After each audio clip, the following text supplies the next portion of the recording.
Larry, a young man, recently proposed to his girlfriend, Karen. I went with him to meet her parents, only to find out her father was the famous owner of a brand store. This made Larry nervous, knowing Karen came from a prominent family, but he managed to answer all of her father, Michael's, tough questions confidently. However, things took a turn when Michael found out I only finished middle school. He slapped Larry right there. I was furious at how he looked down on us just because we didn't have the same social status. I told him we'd meet again, and then Larry, Karen, and I left for the hospital. On the way, I told Karen I would confront Michael about his actions. Her response made me even more determined. The next day, when Michael realized who I really was, he was shocked. My name is Kevin, and I'm 65 years old. Ever since my wife passed away, I've been living with my son Larry. Since retiring, my legs have weakened, and I can't walk for long periods. I use a wheelchair at home and rely on Larry to help me move around. Despite being 30 in the prime of his life, Larry cares deeply for me. We hired a housekeeper to help, but Larry still takes the time to push my wheelchair, even on his days off. I'm always silently grateful to him. Then came the big moment. One night, after coming home from work, Larry shared the news that he had proposed to Karen. The news was so overwhelming, it almost made me drop my tea. Larry just told me he proposed to his girlfriend, Karen. I asked him what she said, and with a big smile, he made a circle with his hands and said, "She said, okay, she'll marry me." I could see the happiness on his face, and it was so strong that I almost cried with joy as I congratulated him. But soon, Larry looked sad. "What's wrong? You got a yes, but you seem upset?" I asked. "It's great that she said yes, but now I need her parents' approval, and I'm really nervous about it," Larry replied. I remember feeling the same way when I met my late wife's parents. Her father was very strict, and it took many trees before he agreed to our marriage. Now, Larry was facing a similar challenge. To encourage him, I patted him on the shoulder and said, "I was really nervous when I asked for permission to marry, but if you're honest about your feelings, they will see your sincerity. I'm not just being a proud dad when I say that Larry is a wonderful young man. He's hardworking, helps around the house, and is well-liked because he's such a kind person. It's a bit scary, but I'll give it my best shot," Larry decided. "That's the spirit. Let's straight to your successful proposal," I said. That night, we celebrated with our best sake. Karen chose a traditional restaurant for the marriage meeting, one that was wheelchair accessible, showing how thoughtful she is. Larry has excellent taste in women. Karen is truly a wonderful match. Feeling inspired, I decided to give Larry a gift to boost his courage for the upcoming proposal. While he was at work, I went with my helper to a high-end department store to find something appropriate for him. While Larry was at work, I saw a set of bowls being sold as a couple's item. But I reminded myself that Larry hadn't yet received approval from Karen's parents. So trying not to get ahead of myself, I went to a men's boutique instead. At the store, I mumbled to myself while trying to decide what to buy. Being in a wheelchair, I couldn't reach the shelves, so I asked a nearby salesperson for help. "Excuse me, could you help me see something on the top shelf?" However, the salesperson ignored me, probably because he saw my wheelchair. Thinking he hadn't heard me, I tried again. This time, the salesperson sneered and said, "We don't have anything suitable for someone like you here." I was shocked by his rudeness. Just as I was about to complain, a well-dressed man came from the back of the store, and the other staff bowed to him, showing he was someone important. He looked to be in his late 60s, stocky and stout. I approached him, hoping he would address the salesperson's behavior. "Excuse me, I was treated horribly by your staff," I began. Just then, the earlier salesperson called out, "Mr. Michael, the president," and hurried over. This man was not just the store manager, he was Michael, the president of a major menswear brand known throughout Japan. When I explained what happened, Michael asked, "Well, sir, was there an issue with the staff?"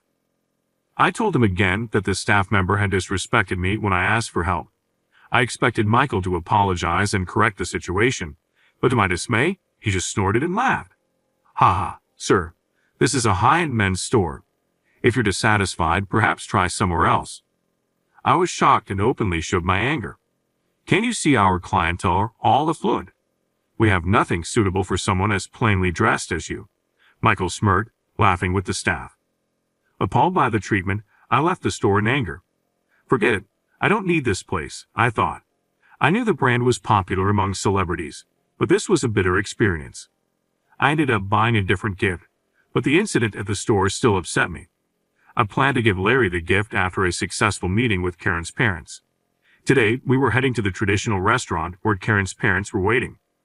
As Larry pushed my wheelchair, I could see he was nervous. "Don't worry, Karen's parents are probably nice people," I reassured him several times as we got closer. Traditional Japanese restaurants usually have mats and cushions, but they had set up a room with chairs and a table for us. Karen and her parents were already there. But the moment I saw her father, I couldn't help but exclaim, "Oh, what's wrong, Dad?" Larry asked. "It's nothing," I replied. Karen's father turned out to be Mr. Michael, the president from the store. I hadn't realized Karen shared his last name, which is why I didn't connect the dots earlier. When Michael saw me, he nodded with a smile, which was very different from how he had treated me at the store. He seemed friendly and said, "Nice to meet you. I'm looking forward to today," inviting me to sit down. I realized he had forgotten about our previous meeting at the store. To him, I was just another customer he didn't remember. Trying to calm down, I reminded myself that today was about the marriage proposal. However, the idea of Michael becoming Larry's father-in-law wasn't pleasing to me. As the Japanese cuisine was served and we began to eat, I felt a bit awkward. Michael started a conversation. "So where did you meet my daughter, Karen?" "I met Karen through a coworker, and it was love at first sight for both of us," Larry replied. "They started dating after work and their relationship grew deeper." "You have a good eye to take a liking to my daughter," Michael chuckled. After dating Karen for a while, I learned that her father is the president of a famous apparel company. At a family meeting, I saw Larry and Mr. Michael getting along well, which was a relief. Karen, who was initially nervous, relaxed as she watched them chat. Then Mr. Michael started talking about his family history, dating back before the Showa era. He said it was his duty as the head of the Michael family to maintain their legacy. The atmosphere tensed up as he looked at Larry and said he needed to determine if Larry was suitable to be his daughter's husband. Mr. Michael was smiling, but his words made us feel inferior. I had noticed at the store that Mr. Michael was an arrogant man who seemed to think all the accomplishments of his ancestors were his own doing. As the conversation continued, Karen whispered to her father, asking him to be careful with his words. Suddenly, Mr. Michael slapped her across the face. Larry and I were too stunned to move. Mr. Michael declared that he would decide who Karen marries and warned her not to speak out. Karen looked sad with a bruised cheek. It was shocking. "Mr. Michael, sir, that was too much," Larry said, standing up for her. Mr. Michael glared at him and scoffed. "Oh, a young man dares to speak against me." Larry, looking straight at Mr. Michael, declared his intention to marry Karen, showing his determination no matter the opposition. Inspired by his courage, I also stood up to Mr. Michael, praising Larry's diligence at work and the high regard his superiors have for him. I said Larry, still in his 30s, has a promising future. "Desperate to join our ranks, are you?" Mr. Michael scoffed, dismissing us with a snide remark, but I kept my cool. I told Mr. Michael that all I wanted was for my son and Karen to be happy, and asked him to bless their marriage. Then I bowed my head deeply. Larry did the same. However, Mr. Michael clicked his tongue blably and said, "Didn't you hear? I decide if you are suitable to be my son-in-law." "Dad, don't raise your voice, it's disturbing the other guests," Karen interjected. "Be quiet. Your marriage is my decision," Mr. Michael snapped back. Despite Karen's effort to calm him, Mr. Michael glared at us and criticized, "Why are only two of you here? It's only polite for both parents to come to a marriage meeting." It seemed Larry had already explained our family situation to Karen, but Mr. Michael had either forgotten or ignored it. "My wife passed away when Larry was in high school. Since then, it's been just the two of us," I explained. "We face the grief of losing family members and are here now. My role, having outlived my wife, is to ensure Larry's happiness.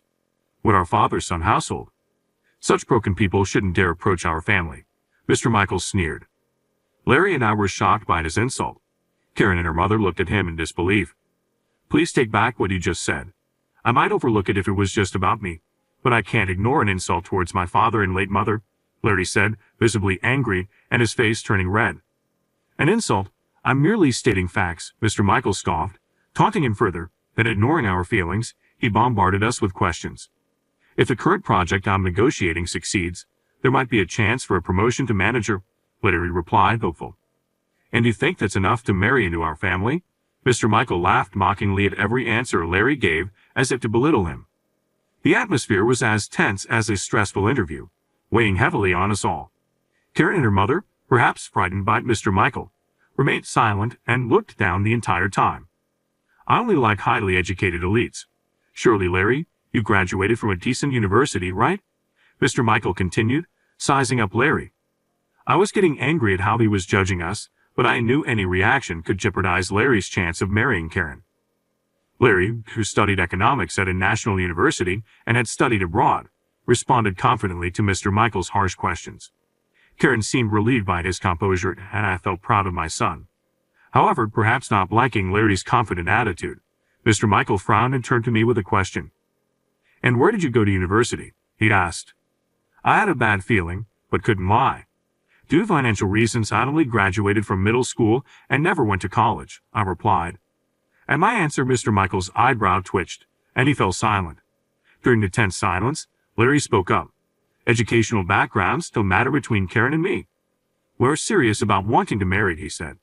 But as he continued, Mr. Michael suddenly stroked Larry's face. Larry was sent flying through the sliding doors onto the outside corridor. A passing server screamed in shock. I moved my wheelchair to see Larry with his nose swollen and red.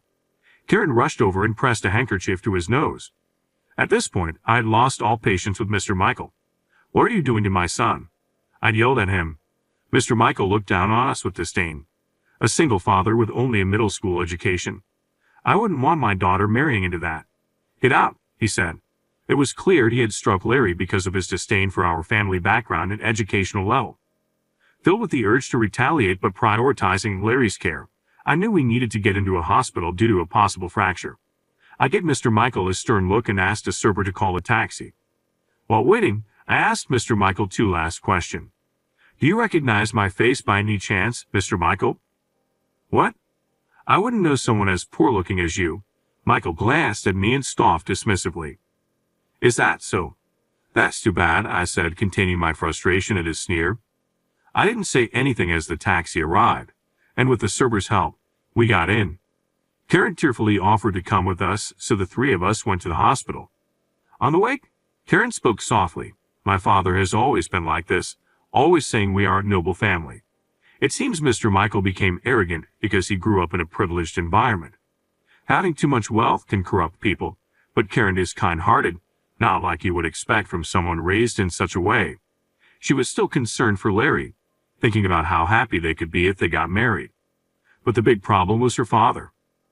I told Karen, "We might have to face your father and it could affect you, your mother, at home." She looked at me, wide-eyed. Then with determination, she said, "No matter what, I want to marry Larry. I will tell my mother myself." Knowing her feelings, I took out my phone and made a call. "Hello, it's me. Sorry for the rush, but gather everyone for an emergency." Soon after, we arrived at the hospital. Luckily, Larry didn't have any fractures and just needed some treatment. We got a medical report from the doctor, now ready to deal with Mr. Michael, if necessary. The next day, I went to a rented conference room downtown. Larry was with his assistant due to work. When I entered, many people were already there, including some older gentlemen and a woman in her 50s wearing glasses. Mr. Michael was also there. Seeing me, he looked shocked. "Why are you here?" he exclaimed loudly. As soon as he raised his voice, the others in the room glared at him. Noticing the odd atmosphere, Mr. Michael looked around nervously. "What's going on with everyone?" he asked. "It's obvious, Mr. Michael," you shouted, for he remarked. "What's more important, why is a middle school grad in this sacred place?" Initially shocked, Mr. Michael now looked at me with disdain. "I gathered everyone here urgently," I responded. "You are not an outsider," Mr. Michael shouted in anger, but that just fueled his emotions further. I smiled a bit mischievously. Is it appropriate to speak to me like that, considering I'm a majority shareholder? Mr. Michael's face turned to disbelief, and I couldn't help but laugh. "My goodness, not knowing your own company's shareholders? What a noble family," I taunted. "It's true. I own more than half of the company's shares and attend shareholder meetings. Though being in a wheelchair might make me less noticeable, I had called the shareholders yesterday to organize an emergency shareholder meeting." "Thank you for coming on such short notice," I said, bowing to the shareholders who returned the gesture with smiles. Then, looking back at Mr. Michael, who stared at me wide-eyed, he flinched under my gaze. "Thank you for yesterday. I wanted to express my gratitude by holding this emergency shareholder meeting here. Emergency shareholder meeting. Mr. Michael trembled nervously. As the principal shareholder, I've worked as an investor. Even from my wheelchair, I analyzed market trends and mentored juniors on investment strategies. The profits from my investments have exceeded hundreds of millions of dollars, allowing me to provide financial aid to numerous companies. As a shareholder, I can influence the company's management policies and participate in the appointment and dismissal of executives. I would like to discuss a proposal for the dismissal of President Michael, I said. What? Fire me? That's ridiculous, Mr. Michael exclaimed and tried to leave the room. However, other shareholders blocked the door. Last night, when I told the shareholders about the emergency general meeting, they agreed with me and proposed a vote of no confidence against Mr. Michael, considering he struck the son of the principal shareholder. Appropriate sanctions are necessary, I stated, glaring at him. Realizing the gravity of the situation, Mr. Michael began to sweat and panic. Yet he chuckled smugly, then burst out laughing. Ha ha, you think you can intimidate me? I won't let my family's legacy crumble in my generation. Mr. Michael looked around at the shareholders. If you fire me, this company is finished. Our brand stands out because of its 110-year history. I plan to merge it with another company I support. I retorted, I am also a major shareholder in another company and considered merging it with Mr. Michael's. I was prepared to use any means necessary to oust this contemptible man from his presidency. It's called an absorption merger. Your company will be absorbed by another. I told Mr. Michael, I won't allow it, as he stood defiantly against the idea of an absorption merger, knowing it would mean he could no longer be president. He became hostile towards me, saying, I won't let someone who knows nothing about running this family business take it from me. I can't let what was done to my son go unaddressed, I countered. We glared at each other, the tension in the room thick. Then, with a cunning smile, Mr. Michael pointed at me and said, You say he was harmed, but do you have any proof? It's rude to accuse someone without proof. You won't be easily forgiven, even if you apologize on your knees. He then loudly asked the other shareholders, Have any of you seen proof from Mr. Kevin? They looked at each other and shook their heads. I had only informed them verbally of the situation. Nobody had any proof. Then Mr. Kevin's claims must be false, Mr. Michael concluded, as the room began to murmur and suspicious glances were cast my way. Confident he had turned the situation around, he gloated, You almost deceived everyone with your lies. I should sue you for defamation and get a hefty compensation. As he approached me, still silent, he taunted, Why don't you say something? Or perhaps you do have proof? Yes, I replied. I prepared something special. I had set up a projector in front of the screen and connected it to my cell phone. I've obtained special cooperation for the agenda. I will now play a video, I announced to Mr. Michael and the others. I then played the video stored on my phone. Displayed on the screen was a scene of the Michael family and my family having a meal together. The footage was shot from an overhead perspective, clearly from a security camera. When Mr. Michael realized he was on camera, he started to panic. What is this video? When did you get this? He tried to approach me, but the shareholders held him back. I had anticipated this and secured the evidence in advance. In fact, after sending Larry to the hospital yesterday, I went back to the restaurant. I explained to the restaurant owner and the waitress what had happened and managed to get the security footage from them. Did you bribe the restaurant? What a low move, Mr. Michael exclaimed. I'm not so naive as to stay silent after my son was attacked, I retorted. The video continued to play, showing the moment Larry was answering Mr. Michael's questions before being struck by him. The shareholders gasped in shock. In the video, Mr. Michael was seen yelling, a single father with only a middle school education. I wouldn't want my daughter marrying into that. Get out. Then the footage showed us leaving for the hospital by taxi. However, the video didn't end there. While Karen, Larry, and I were on our way to the hospital, Mr. Michael and his group were still at the restaurant. His expression tensed up as he watched. Stop this video now. He yelled at me, but I ignored him and turned up the volume. In the video, Mr. Michael was reproached by his wife and then slapped her. Silence. As my wife, you obey without question. I won't tolerate back talk from you, the company staff, or those pompous shareholders. You're all just pawns to me, he declared. The video ended with his wife sobbing, and the screen went blank. Silence fell over the room, and nobody spoke. Mr. Michael stood pale-faced in front of the screen. That was the evidence video of President Michael hitting my son. Oh, and the last part was just a bonus, I said with a smirk. Now, you can't deny it happened, I continued. Mr. Michael, trembling, turned to face the shareholders. Ah, he squeaked, stepping back in a pathetic manner. The shareholders glared at him fiercely, ready to act. With the proof presented and his disdain for the shareholders revealed, Mr. Michael found himself cornered by everyone present. You insulted the people who fund you? You know what happens next, right? Mr. Michael's face contorted as he began to unravel. One can only imagine what happens to a company once its shareholders turn their backs, I added with a smirk. Even the vast wealth of the Michael family would be severely hit if the shareholders collectively abandoned them. Moreover, if the incident with Larry and Mr. Michael's harshness were exposed externally, it would damage the company's image. Client transactions might also be withdrawn. Okay, I understand, I concluded. I'll increase the dividends for everyone, so please forgive me, Mr. Michael pleaded, putting his hands together in front of the shareholders. But they were furious. We can't forgive someone who's insulted us behind our backs. Please, I'm terribly sorry, forgive me, he kept apologizing, surrounded by the majority of people now forcing him into a humble posture. Usually bold, he quickly cowered when his position weakened. Seeing this, I realized that this was the real Mr. Michael. Raised in privilege and pampered from birth, he had lost any sense of gratitude. He used his ancestors' prestige to look down on others, living luxuriously and complacently. Mr. Michael had struck Larry without knowing I was the principal shareholder. This was the result of his choices. Unable to gain forgiveness from the shareholders, he half cried, clinging to me. Mr. Kevin, I am so sorry, please forgive me. Do you regret hitting my son? He nodded vigorously and knelt before me. Absolutely, I will also pay damages to your son, so please continue to support us financially. I refuse. My goal is to remove you from the presidency, I responded. We met before the marriage meeting, remember? At that restaurant we visited, he finally recalled our meeting as his face turned pale with trembling. A company that can't train its staff properly isn't worth supporting. I gave him a cold look. Out of desperation, Mr. Michael blurted out an incredible offer. Then I will give you my daughter, Karen. I have raised her strictly. She is a fine woman. Please do as you wish with her. Despite it being his own daughter, he treated her like an object, which enraged me. Don't mess with me. Children are not offerings. Anger nearly caused me to fall from my wheelchair.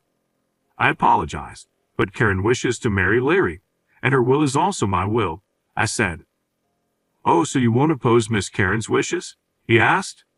Of course not. I smiled slightly, and he misunderstood my forgiveness, slumping down relieved. Let's hear it from the person herself then, I called out towards the door. Come on in. As the door opened, Larry, Karen, and Mr. Michael's wife entered. Seeing the three, Mr. Michael's mouth fell open in astonishment. Why are you all here? We came together, they replied. I had asked the three of them to wait by the door until I gave them a signal. I called them in to confront Mr. Michael about their intentions directly. Seeing Larry with scars on his nose and me, Mr. Michael quickly bowed his head to Larry. Larry, I deeply apologize for raising my hand against you. I am very sorry. Larry didn't respond and turned to face Karen. My desire to marry Karen remains unchanged, but first, please hear what she has to say. Karen looked straight at her father and said, I have lived obeying your orders, grateful for how you raised me, but now I choose to be with Larry. Karen and her mother stood side by side, glaring at Mr. Michael. My mother and I are leaving the house and will cut ties with you, Karen declared. In a taxi, I had learned about her decision to separate from Mr. Michael. That's why I brought them here to tell them directly. Why? How? You're my wife, aren't you? He said, grabbing his wife's shoulder and shaking her. However, she presented him with signed divorce papers. I will not let a cruel husband dictate my daughter's life. Larry and Karen, they declared to Mr. Michael, we will get married after cutting ties with you, and my mother and I are leaving home. Thank you for everything up to now. She bowed her head, signifying their estrangement. Rejected by his family, Mr. Michael became desperate. No, don't abandon me. I've been awful, raising my hand and speaking harshly. I regret it. Don't leave me. But they looked down on him, expressionless. Seizing the moment of his isolation, I'd addressed the shareholders. Let's get back to the main issue. Those in favor of dismissing President Michael, please applaud. A few scattered claps gradually grew louder. When everyone except Mr. Michael clapped, his fate was sealed. "This marks the end of your glorious life. Curse your own foolishness," someone said. Mr. Michael collapsed to the floor, weeping loudly. With that, the emergency shareholder meeting concluded. The company was then absorbed through a merger, and Mr. Michael was stripped of his executive position. Now shunned by former business associates who were aware of his brutal behavior, he found himself completely alone. Furthermore, a skilled lawyer hired by his wife exposed years of domestic harassment, resulting in a multi-million-dollar settlement. The once prestigious Michael family fell apart with his generation. Mr. Michael tried to start new businesses using the remains of his fortune, but he soon faced financial difficulties and went bankrupt multiple times, increasing his debts until nothing was left. His mansion was taken to repay debts, and all his valuable possessions were confiscated. Without work, family, or home, Mr. Michael wandered until he became homeless. One can only imagine what his ancestors, who had built such wealth, would think of him now, possibly standing by his bedside at night, whispering words of resentment. After the merger, Karen and her mother lived modestly, their spirits lifted, free from Mr. Michael's oppressive presence. Larry happily married Karen. They built a new home and invited me to live with them. Initially, I refused, not wanting to intrude on the newlyweds, but they insisted, and I was spared from loneliness. And one thing I almost forgot, I finally gave Larry the wedding gift I had been carefully saving for him.